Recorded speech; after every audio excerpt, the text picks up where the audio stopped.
मध्येच माझी गाडी रुळावरची घसरली. मी बिल्डर कसा झालो इथपर्यंत येतो आणि मग भाषण थांबवतो. टेलिफोन पुसता मी माझे इतर असंख्य व्यवसाय सुरू झाले.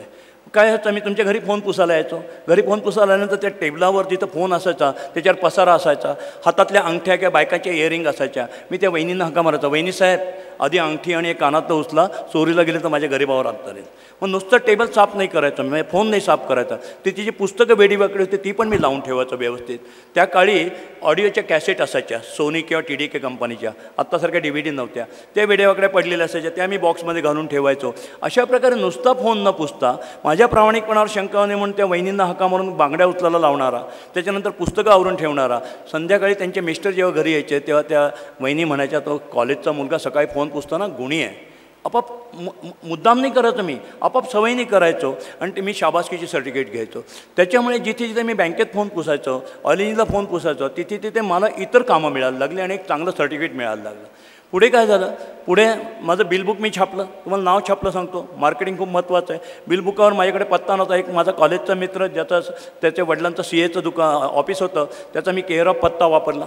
मी मुंबईला फोन पुसायला जायला लागलो. मुंबईला फोन पुसायला जायचो तर मी धायरी वडगावला राहायचो. तिथनं सायकलवर पुणे स्टेशनला सायकल लावायची, डेक्कन क्वीन पकडायची. डेक्कन क्वीनमध्ये सेकंड क्लासमध्ये संडासात बसावं लागायचं. तिथं संडास वापरले नाही जायची, इतकी गर्दी असायची त्यावेळेला. आणि पुणे मुंबई रेल्वेला पर्याय नव्हता. तिथनं मुंबईला उतरायचं, क्रॉफर्ड मार्केटपासून सगळे फोन साफ करायचे. येताना अब्दुल रहमान स्ट्रीटला जायचं. 2 माझ्याकडे याच्या पिशव्या असायच्या ताडपत्रीच्या, त्याच्यामध्ये स्टेशनरी भरायची. त्या काळाला होल्डरमध्ये दिवे असे लावायचे, शंकराचं चित्र, रामाचं चित्र, आतनं बल्ब लागायचा, असे ते दिवे असायचे. टेलिफोनचे स्टँड असायचे, ते घेऊन संध्याकाळी परत यायचो. असे अनेक उचापाचे करताना मुंबईमध्ये गिरगावमध्ये सदाशिव लेनमध्ये एक वळामे केमिस्टचं दुकान होतं. त्यांचा मी फोन पुसायचो. फोन पुसताना वळामे साहेबांना म्हटलं, सर माझं एक छोटीशी विनंती. मी म्हटलं काय? मला तुमच्या दुकानाच्या इथं बाहेर एवढीशी प्लॅस्टिकची नावाची पाटी लावायला परवानगी द्या. आणि नावाची पाटी? म्हटलं सर ऐका तर माझं, फक्त टेलिसमेल एवढी नावाची पाटी लावतो, म्हणजे माझं काय होईल ना, माझं मुंबई ऑफिस होईल. त्या बदल्यात तुमचा फोन मी साफ करतो. मला बसायला जागा नको, कारण मी येतोच किती आठवड्यांना 2दा इथे येतो, पण मला आज ऑफिस नाही आहे. ते म्हणले ठीक आहे, लाव पाटी आणि फोन फुकट नाही पुसायचे, मी तुला पैसे देईन. अशा प्रकारे मी तिथे टेलिसमेलची बारीक पाटी लावली, आधी चिकटवली, प्लॅस्टिकचे अक्षरं असलेले. पुण्याला आलो आणि माझे सगळे लेटर हेड आणि बिलबुक मी फाडून टाकले आणि नवीन बिलबुक छापले, लेटर हेड छापलं, टेलिसमेल head office Sadashiv lane Girgaon Mumbai 4. आज तुम्हाला आज व्यवसायात हे खूप महत्त्वाचं आहे. तुमचा जरी बारामतीत बिझनेस असेल तर तुमचं हेड ऑफिस दिल्लीला काढा, भले ते बारीकसं असेल पण लिहा head office Delhi. This is the business style. हे तुम्हाला आता याच्यात बरं मी खोटं आहे का काही? नाही, पाठी आहे तिथं माझी लावली. विचारा वळाम्यांना, टेलिसमेल आहे का तिथे. खोटं नाही करणार का तिथे. आता मुंबईला ऑफिस झालं, पुण्याला काही ऑफिस नव्हतं. पुण्याला ऑफिस नव्हतं. रवी बिल्डिंग अलकाडकीच्या शेजारी, जिथं आत्ता माझं टेलिसमेलचं आजही ऑफिस आहे. तो व्यवसाय मी बंद नाही केला अजून. ते ऑफिस एका श्रीमंत बापाच्या मुलाचं होतं. त्याचा फोन मी पुसायला जायचो. तो त्याची रिसेप्शनिस्ट, एक ऑफिस बाय, अतिशय श्रीमंत, टाईमपासला बसायचा, चेष्टा मस्करी. मी फोन पुसायला गेलो की म्हणायचं आले किर्लोस्कर आले उद्याचे. तो माझ्यावर भरपूर मापं काढायचा. मी म्हणा पाहिजे एवढी मापं काढा, मला फोन पुसून देत आहे ना.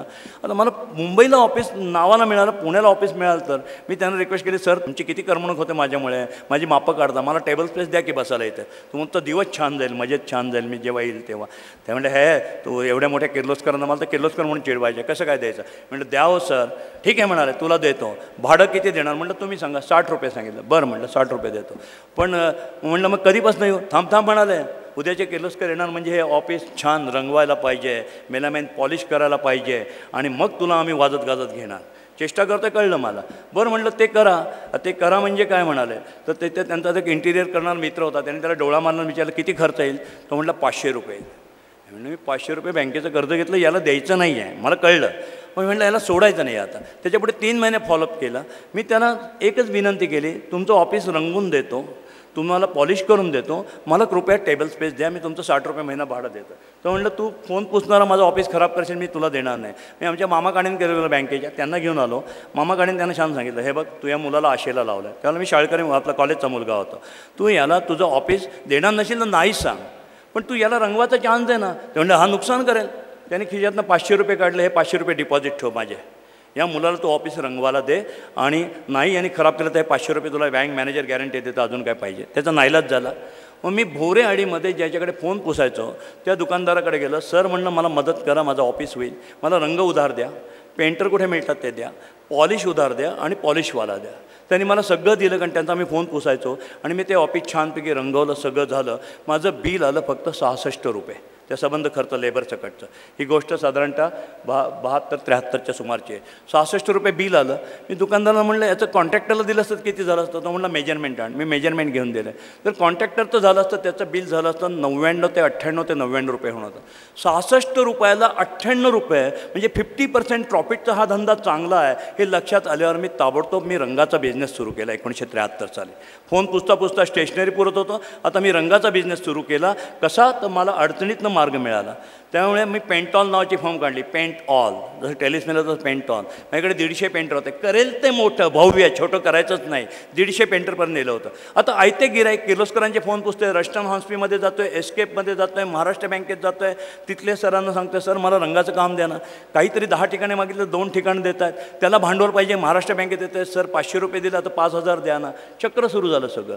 आणि रंगाचं काम करायला लागलं. तुमच्या घरी रंगवायला यावं, सगळे पेंटर घेऊन यावं, तर तुम्ही म्हणता अरे बाळ पुढच्या सोमवारी या, कुलकर्णी पुढच्या सोमवारी या. का? अजून फर्निचर संपलं नाही. अरे फर्निचर संपलं नाही, आता माझी सगळी हजेरी माझ्या अंगावर पडेल या पेंटरची.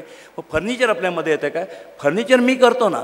मी JK वुडवर्क नावाची कंपनी सुरुवात केली. प्रत्येकाचं नाव देतात जोरदार. JK म्हणजे माझ्या बायकोचं नाव दिलं, ज्योती कुलकर्णी, JK वुडवर्क म्हणून. आणि जवळजवळ राजस्थानी 60 सुतार ठेवले. विठ्ठलवाडीला एक वर्कशॉप घेतला. एकदा किर्लोस्करांचा बंगला रंगवत होतो. किर्लोस्करांची लकाकी 3 बंगले होते. आता 3ऱ्या बंगल्यातली आता ओनरशिप झाली आहे. तो रंगवताना पावसाचे दिवस तर त्यांचं वॉटरप्रूफिंग खराब झालं, ते गळायला लागलं. किर्लोस्करवाली जे स्टॉपवरची ऑर्डर आले की काम बंद, कारण आता गळतं आहे. म्हटलं बापरे, आता काय करायचं परत. तर माझ्यामध्ये वॉटरप्रूफिंग होतं का? मी वॉटरप्रूफिंग करायला लागलो. मग तुमच्या घरी वहिनी सिमेंटचा ओटा आहे तुमचा, कडप्प्याचा करून देतो ना. त्यावेळेला मोदकचे ओटे होते. मी आहे, मी तुम्हाला सिमेंटचा ओटाचा कडप्प्याचा करून देतो. ग्लेस्टाईल बदलून देतो. बाहेरचा गिलावा मी करतो. तुमचं कंपाऊंड वॉल दुरुस्त करतो. फरशी बदलून देतो. इलेक्ट्रिकचे 2 पॉईंट बदलायचे, मी तुम्हाला वायरिंग करून देतो. नळ बदलून देतो. तर घराचा कोपरा 1973 ते 80 मी दुरुस्त करत होतो. आणि मग म्हणलं की सगळं घरच का नाही बांधायचं. आणि त्यातनं मी 1980 साली DS कुलकर्णी आणि कंपनी प्रमोटर बिल्डर ही माझी बांधकामाची कंपनी सुरुवात केली.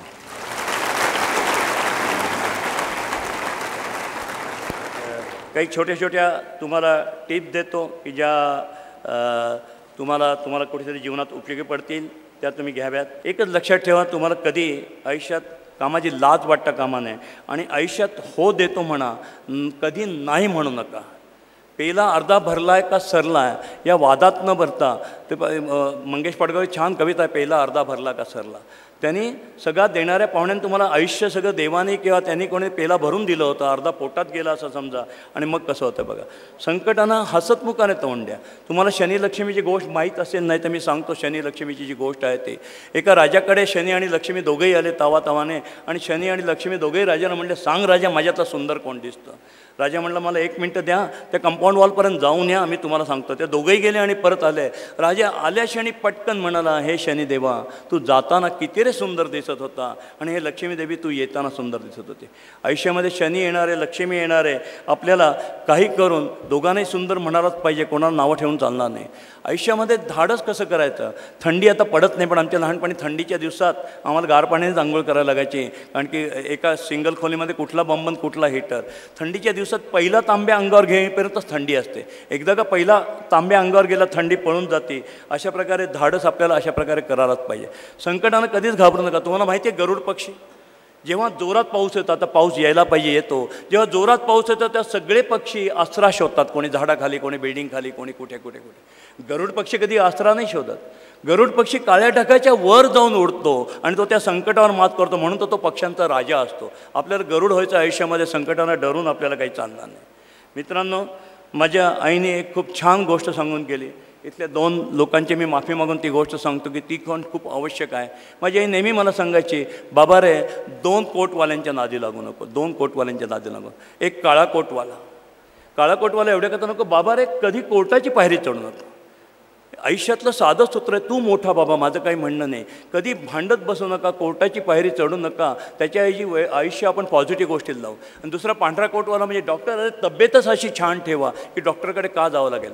या 2 ज्या गोष्टी तुम्ही सांभाळल्या तर तुम्हाला आयुष्यात काही कमी पडणार नाही. आणि दरिद्री मराठी म्हणींच्या अजिबात जवळ जाऊ नका.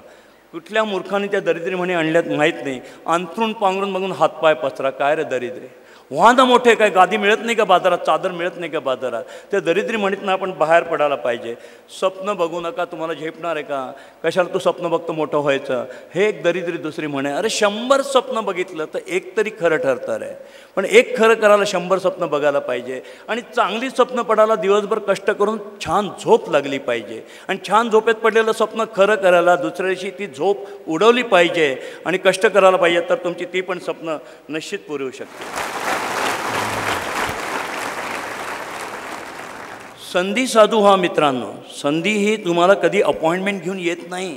पहाटेच्या साखर झोपेत असतात आणि बारीक कुठेतरी बायकांच्या बांगडीची किणकिण कशी वाजत कुठेतरी ऐकू येते, तुम्हाला ग्रॅब करतायला पाहिजे. मी आयुष्यात कितीच संधी नाकारलेली, असंख्य संध्या मी घेतल्या आणि आज व्यवसाय करतो आहे. तर संधी कुठे लपली हे कळणार नाही. कधी तुम्ही संधीला नकारत नका जाऊ. आणि काही झालं तरी अजून एक लक्षात ठेवा, तुमच्या सगळ्यांच्याकडे इथे बसलेल्यांच्याकडे देवाने जन्मजात 2-2 कारखाने तुमच्या मालकीचे दिलेले आहेत. 2-2 कारखाने तुमच्या मालकीचे आहेत. कुठलेच ते प्रत्येकजण जन्माला घेऊन येताना घेऊन आलेला आहे. एक आहे बर्फाचा कारखाना, डोक्यावर ठेवायला शिका बर्फ, शांत राहा, डोक्याला ठेवायला शिका बर्फ. दुसरा आहे साखरेचा कारखाना, तुमच्या माझ्या तोंडात साखर असायला पाहिजे. आपण ह्या 2 कारखान्याचे मालक विसरून जातो आणि आयुष्यात असंख्य अडचणी करून बसतो. आज काही झालं तरी आपल्याला आई आणि बापाची दोन्हीची माया लागते.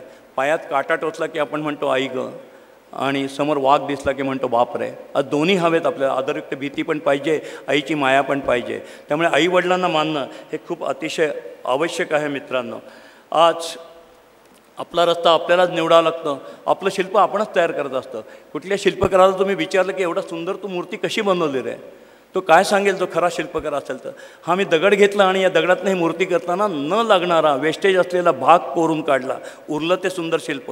आपलं आयुष्य असंच आहे. आपलं सुंदर शिल्प करायचं असेल तर आपल्याला न लागणारा भाग आपण हा काढून टाकलाच पाहिजे. आणि मग बघा आयुष्य कसं वेगळं आणि सुंदर तुमचं तयार होईल. मित्रांनो, आयुष्याकडे बघताना मी तुम्हाला एकच सांगतो, आपलं आयुष्य कसं आहे. तुम्ही आज बारामतीला आहात, ग्रामीण भागात आहात. आमच्या पुण्याकडे सगळे नद्या नाले काळे कुट्ट झालेत, ओढे बिडे तर सगळे संपलेत, गटारगंगा झाल्यात त्या नद्यांची. रानातले झरे आज नष्ट होत चालले आहेत. पण तुमचं माझं आयुष्य जे आहे ते रानातल्या झऱ्यासारखं आहे. रानातला झरा कसा निर्मळ असतो, स्वच्छ असतं. आपलं आयुष्य जन्मजात तसंच आहे. रानातला झरा नागमोडी वाहतं. आयुष्य सरळ रेषेतलं आयुष्यात काही दम नाही मित्रांनो. रानातला झरा जसा नागमोडी वाहतो, तो जसा स्वच्छ असतो, स्वच्छ पाण्याचं असतं, तसंच आपलं आयुष्य आहे. त्या रानातल्या झऱ्याप्रमाणेच आपण व्हायला पाहिजे. तो झरा वाहतो ना, वाटेत काट्या कुट्याच्या फांद्या येतात. तुम्ही बघा रानात जाऊन, अशा काट्याच्या फांद्या पडलेल्या असतात बाबळीच्या याच्या. जेव्हा ते पाणी त्या काट्याच्या फांदीवरून जातं तेव्हा त्या पाण्याला गुदगुल्या होतात, तुषार उडवतात. त्याला काटे टोचत नाही. आपल्या आयुष्यात काटे येणार आहे, टोचतं कामा नाही, त्याचे तुषार उडायला पाहिजे, गुदगुल्या व्हायला पाहिजे. पुढे दगडधोंडे लागतात. त्या दगडधोंड्यातनं ते पाणी जेव्हा वाहतं तेव्हा खळखळ खळखळ खळखळ खळखळ असा सुंदर आवाज तयार करतं. रडत बसत नाही की वाटेत दगडधोंडे आलेत, काटे आलेत. त्यातनं ते जीवनाचा वेगळा आवाज काढतो, खळखळ खळखळ खळखळ. पुढे मोठा धोंडा येतो, मोठी शिळा येऊन उभी राहते. रानातला झरा त्या शिळेपाशी थांबत नाही मित्रांनो. थांबला तर त्याचं डबकं होईल. बाजूला वाट काढून तो निघून जातो, कारण त्याला पुढे जाऊन समुद्राला मिळायचं असतं. आपलं आयुष्य असंच रानातल्या झऱ्याप्रमाणे असायला पाहिजे आणि स्वप्न मोठं बघायला पाहिजे की आयुष्यात कुठे जाय.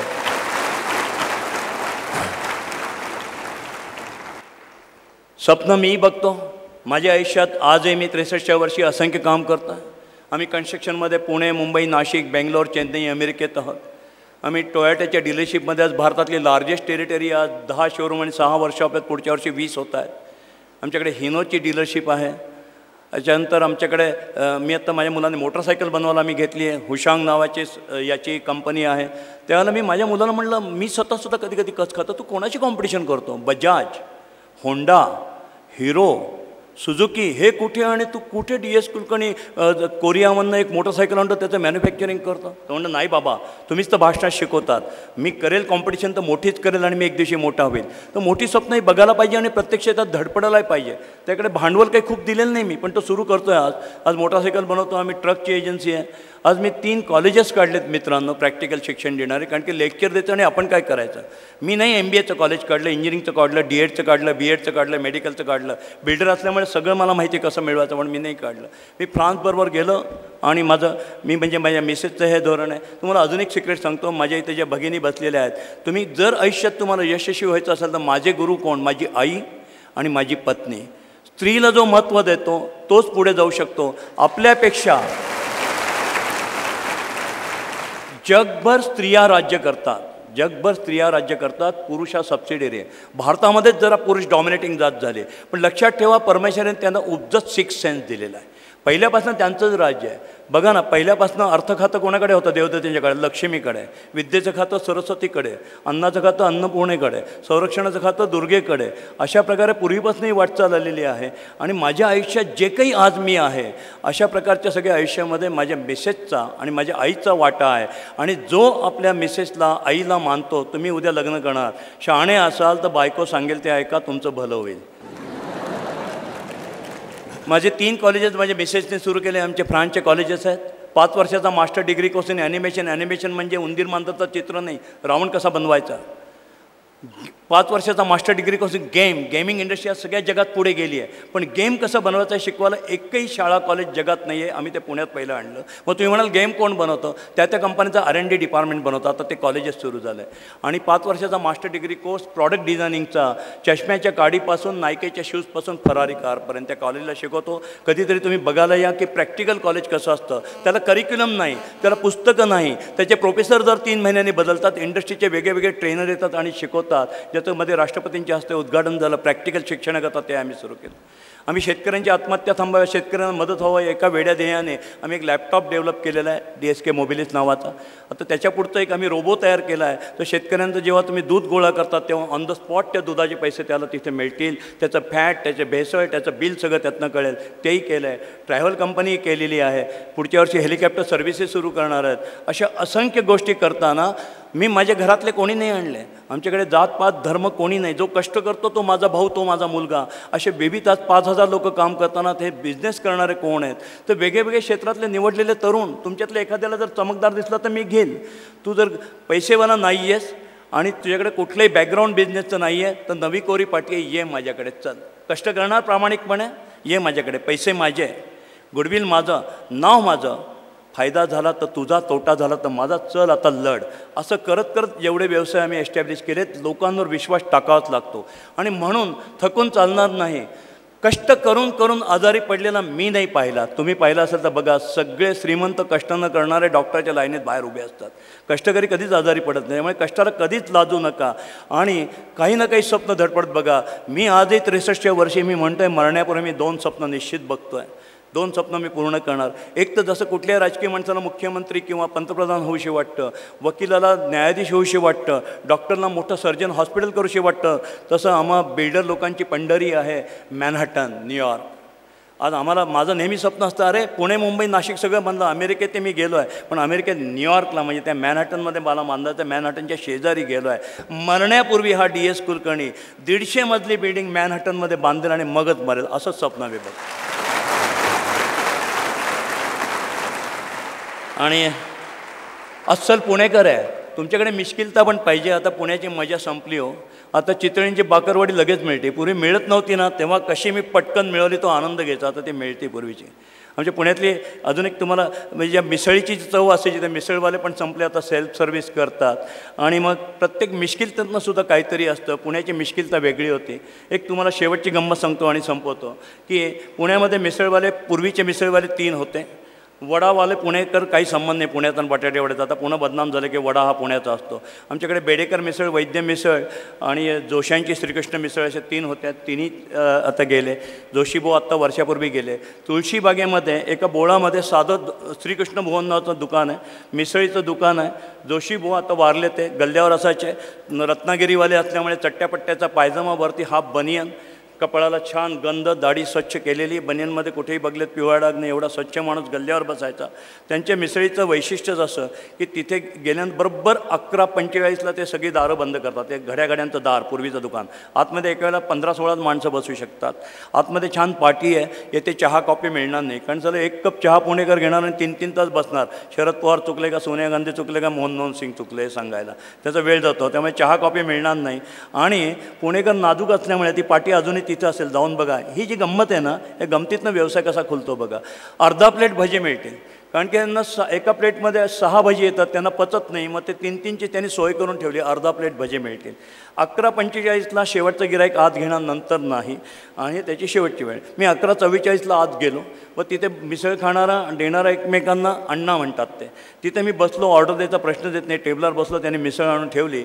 जोशी काउंटरवर होतं आहे, जोशीने मला विचारलं अण्णा. मी म्हटलं काय? नोट कितीची आहे? अजून तर मिसळीचा पहिलाच आमचा खातं, नोट कितीची आहे? मग मी बिल्डर होतो, मी म्हटलं 100ची आहे. बरं म्हणलं. मिसळ खाल्ली आणि त्यांच्या काउंटरला गेलो आणि 10 रुपयाची नोट काढून दिली. त्यांना नाही. म्हटलं काय? 100ची नोट द्या. म्हटलं काय झालं अण्णा? 94.5ची पुडी बांधून ठेवली आहे, परतीची पुडी बांधून ठेवली होती, दुकान बंद करायला होते, त्या मिसळीला चव काय येते? ह्या अशा मिश्किलतीने येते. 94.5ची पुडी बांधली, अर्धा प्लेट भजी मिळतील, चहा कॉफी मिळणार नाही, 11:25 नंतर यायचं नाही.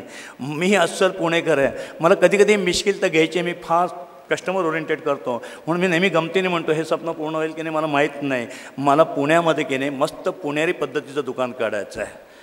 मस्तपैकी दुकान, धोतर घालणार, वरती झब्बा घालणार, असा कोट घालणार, टाय नाही घालणार, पायात पुणेरी चपला घालणार, इथं गंध लावणार, वरती टोपी घालणार ना, काँग्रेस चिन्ह RSSची व्यापाऱ्याची टोपी घालणार मी वरती डोक्यावर, आणि मस्तपैकी दुकान काढणार. दुकानसुद्धा कसलं? आता दीपक सखाराम आणि मंडळी, दीपक सखाराम आणि मंडळी सोन्या चांदीचे व्यापारी. मला सोन्याचं दुकान काढायचं आहे मरण्यापूर्वी. आणि पुढे कसं चालवायचं आहे? बाळासाहेब तुम्ही या, रंजन काका तुम्ही या, कोणी या, आपलं दुकान 12:30ला बंद होणार, 12:31ला तुम्ही मनमोहन सिंग आले तरी उघडणार नाही, पुणेकर आहे. 12:30 झालं आहे, जेवणाची वेळ झाली, आता दुपारी 4 नंतर या. आता ही मिश्किलतासुद्धा एक वेगळी असते, आणि या मिश्किलतीतनं सुद्धा जीवनाकडे बघताना मिश्किलतेकडे बघा. यातला काही गमतीचा जरी भाग असला मगाचपासून जे काही मी तुम्हाला सांगतो आहे, आणि मग मिश्किलते बघत बघत बघत आपल्याला काय मिळतं याचा विचार न करता जे दिलं आहे ते आपलं. 80 रुपये माझे, 4,000 कोटी माझे नाहीत, या भावनेनं पैशाकडे बघा. मग बघा आयुष्य कसं सुखी समाधानाचं होईल, आनंदाचं होईल. मित्रांनो, खूप काही सांगायचं होतं, जेवढं जमलं तेवढं सांगितलं. आपण खूप मोठे व्हा. नोकरी वाईट असते असं नाही, पण स्वप्न असं बघा की नोकऱ्या वाटणारे माझे हात होतील. देवान दिलेले हात नोकऱ्या वाटण्याकरता दिलेले आहेत, नोकरीची भीक मागण्याकरता नाही, असं एक ठरवा. आज आपण विद्येच्या प्रांगणात बसलात, चांगली संस्था आहे, चांगलं वातावरण आहे, चांगलं शिक्षण आहे तुम्हाला, आणि निश्चित ज्या शिक्षणाचा अजून बाजार झाला नाही अशा संस्थेत तुम्ही बसलेला असल्यामुळे तुमचं भवितव्य उज्ज्वल आहे. भांडवलाची काळजी करू नका, नोहावची कावडी करू नका, फक्त कामाची लाज वाटून देऊ नका. बघा किती मोठे व्हाल. मग जिथे कधी मला भेटाल आठवणीने मला ओळख द्या. तुम्ही एवढे मोठे व्हा की माझी मान दुखेल तुमच्याकडे बघताना. एवढे तुम्ही मोठे व्हा, एवढा मी शुभाशीर्वाद देतो आणि माझं भाषण